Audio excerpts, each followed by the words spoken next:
Nakubanga twolekera buterevu eri bannaffe abava mu bitundu by'Embale.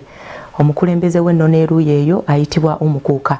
Ab'Amasaba bwe batyo basazeewo ne balonda omukulembeze omuggya.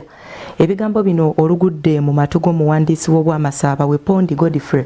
Bw'atyo ne yeewuunya kiki Omukuuka Bob Mushikori abaddeko kiki abakoze nti kubanga be bantu be bamu abalonda omuntu ono naye ate bavaayo nga beemulugunya nti ekisanja kye kyali kyaggwako dda bo tebakkiriza kubanga bagenda mu maaso n'okutwalibwa omuntu atali mu mateeka.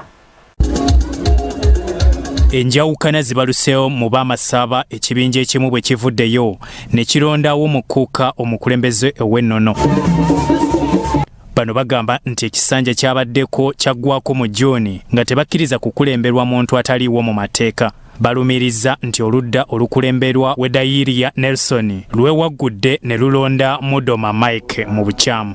Bino olugudde mu matuuga w'Omukuuka aliko Bob Mushikikolia awakanyiza bibamulanze okulemerako ng'ekisanja kye kiweddeko eky'emyaka 5 n'ategeeza nti bano balonze mu bukyamu.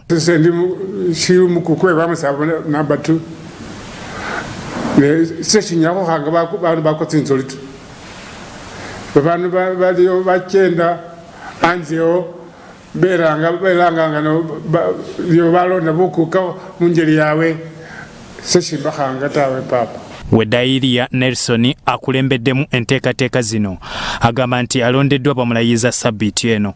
Is doing right now with these people is very illegal because his term expired. Okay. You remember I told you that he came in June 29th, 2015, and of course June 29th, 2020 is when his term ended. Akulira olukiiko olufuzi mu izu y'Ab'Amasaba Matthew Nabwitire ategeezezza nti kibadde kirwadde kya coronavirus ekibadde kiremesezza entegeka z'okulonda omukulembeze ow'ennono mu b'Amasaba. State organs, we can't fight it. The state said don't have cultural meetings, so time came. All of you have been in COVID lockdown. It was not a making of a cultural leader. Omuwandiisi w'Obw'Amasaba Wepondi Godfrey ategeezezza nti abalonze baagadde kutabangula ate era nga be baleeta Bob aliko ne yeebuuza abakoze kabi ki. Because they are saying the Omukuuka didn't have a house, he didn't have a wife, he drinks booze all the time.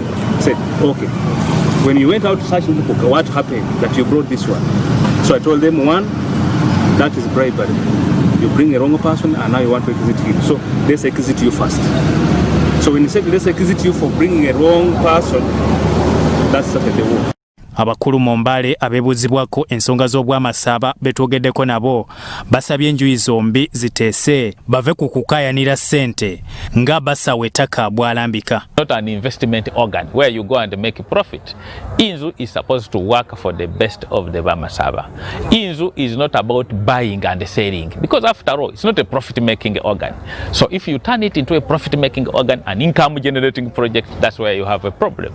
But it's supposed to champion the development of all of B'Amasaba without favor. Bo abalala Embale bagamba nti bano basoowaganye lwa busonga butonotono obutabatuusa ku kino. Omukuuka murambe nga B'Amasaba otukuwambireho abaana balala bahinyala atali ng'eri omwana onyahukana kusoma.